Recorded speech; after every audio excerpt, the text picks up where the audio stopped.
तो हाँ, अब हम देखते हैं कोशिका झिल्ली। तो कोशिका झिल्ली क्या होती है? तो कोशिका झिल्ली उसे कहा जाता है जो चयनात्मक और अर्ध पारगम्य झिल्ली होती है। ये कैसी होती है? चयनात्मक, पहले लिख लीजिए इसे, चयनात्मक एवं पारगम्य झिल्ली होती। कैसी होती है? चयनात्मक पारगम्य झिल्ली होती है। इसे नोट डाउन कर लीजिएगा, पेन कॉपी लेकर के बैठिए, साथ ही इसके नोट्स बनाइए बिल्कुल।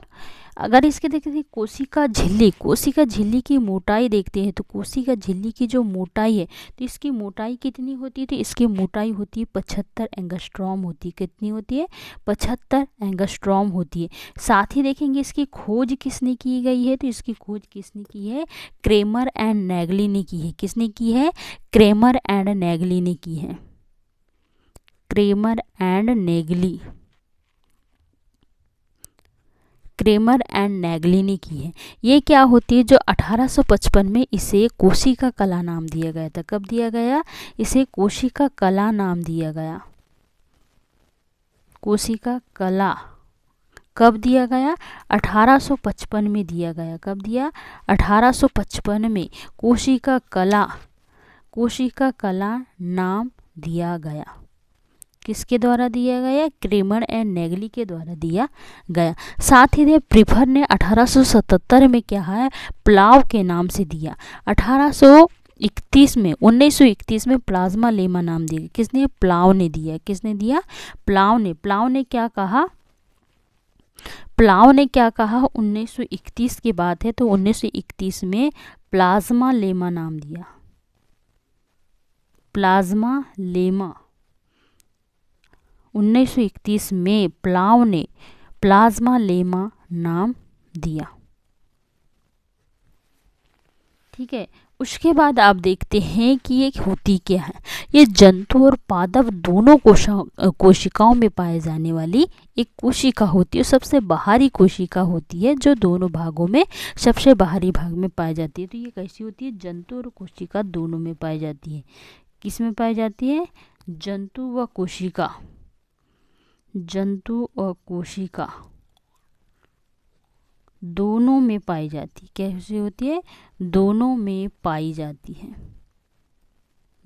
नोट्स बनाइएगा बाकायदा का, बहुत प्यारी नोट्स बन जाएगी। अभी हमारे एग्ज़ाम को बहुत टाइम है। अभी एमपी पुलिस के फॉर्म चल रहे हैं, अभी साथ ही अभी ग्रुप डी के एग्ज़ाम चलने वाले, साथ ही हम वर्ग 2 की तैयारी कर रहे हैं, साथ ही वर्ग 1 के लिए भी ये काम आ जाएगा। ठीक है, सभी एग्ज़ाम के लिए एकदम बेसिक से एडवांस पढ़ने वाले हैं। ठीक है हम। तो कोशिका झिल्ली, तो ये प्रोटीन जो और कार्बोहाइड्रेट पाया जाता है। इसमें क्या होता है? ये प्रोटीन व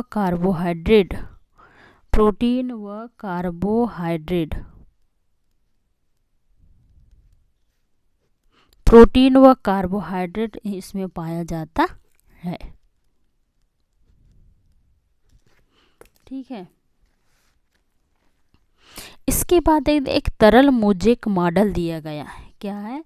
तरल मोज़ेक मॉडल दिया गया है। ये तरल मोज़ेक मॉडल क्या होता है? तरल मोज़ेक मॉडल जो होता है, ये दिया गया। किसने दिया गया? ये तरल mosaic model Singer and Nicolson के द्वारा दिया गया। किसके द्वारा दिया है? सिंगर और निकोलसन के द्वारा दिया गया है। सिंगर एवं निकोलसन, सिंगर एंड निकोलसन के द्वारा दिया गया है।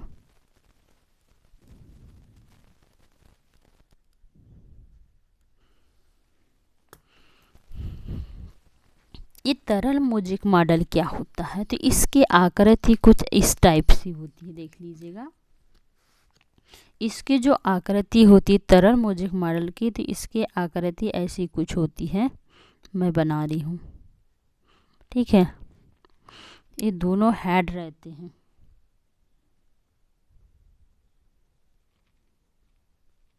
आप भी नोट डाउन कर लीजिए।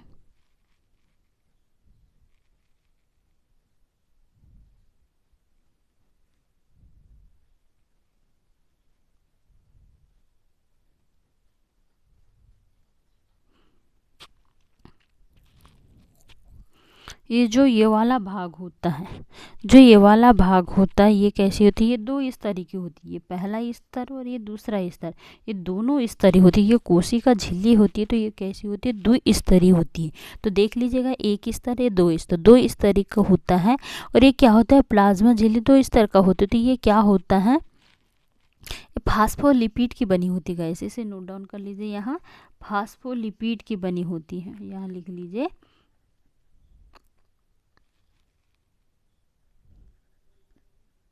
फास्फोलिपिड, फास्फोलिपिड की बनी होती है। फास्फोरस और लिपिड दोनों की बनी होती है, जिसे फास्फोलिपिड कहा जाता है। ये जो सिर वाला भाग होता है, ये क्या होता है, सिर वाला भाग होता है, हेड वाला होता है। और ये जो ये नीचे वाला होता है, इसे क्या कहा जाता है, पूंछ या टेल कहा जाता है। ये पूंछ या टेल कहा जाता है। ये क्या होता है, ये जो ये सीधे वाला भाग होता है, ये जो ये है, तो ये प्रोटीन से बना होता है। किसका बना होता है, ये प्रोटीन का बना होता है, ये प्रोटीन का बना होता है, ठीक है। और ये जो नीचे वाला भाग होता है, ये किसका बना होता है, लिपिड का बना होता है। लिपिड मतलब वसा, तो वसा का बना होता है।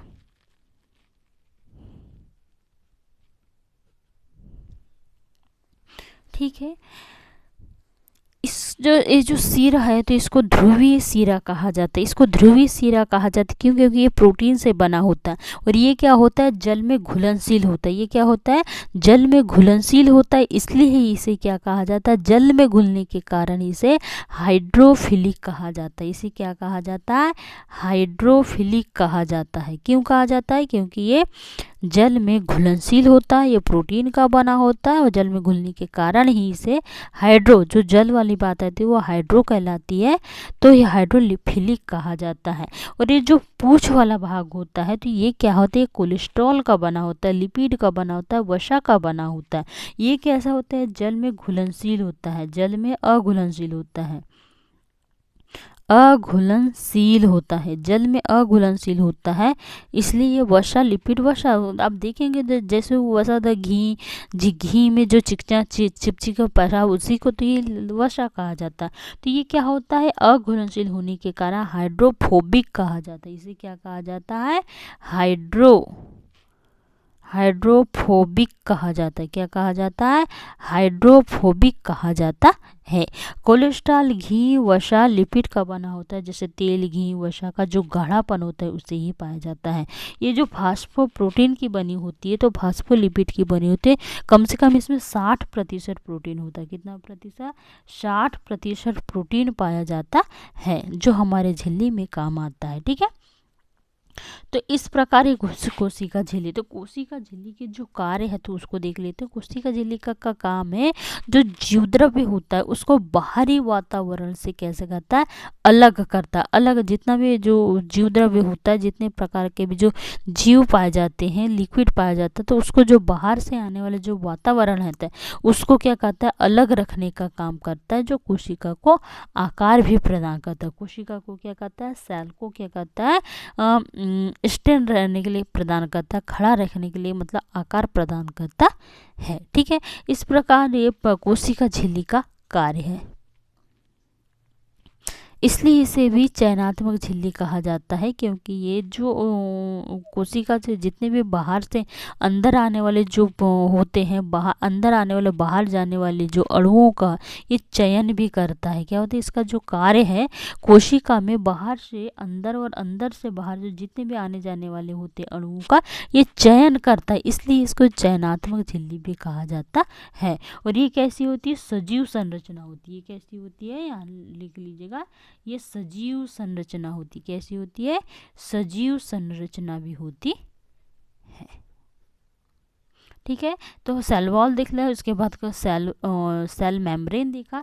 इसके बाद हम क्या देखेंगे, न्यूक्लियस को कंप्लीट करेंगे। न्यूक्लियस क्या होता है, जो कंप्यूटर का जो केंद्र होता है उसको सीपीयू कहा जाता है। उसी प्रकार कोशिका का जो सीपीयू होता है उसे ही क्या कहा जाता है, केंद्रक या न्यूक्लियस कहा जाता है, जिसको हम आगे देखते हैं। चलो ठीक है।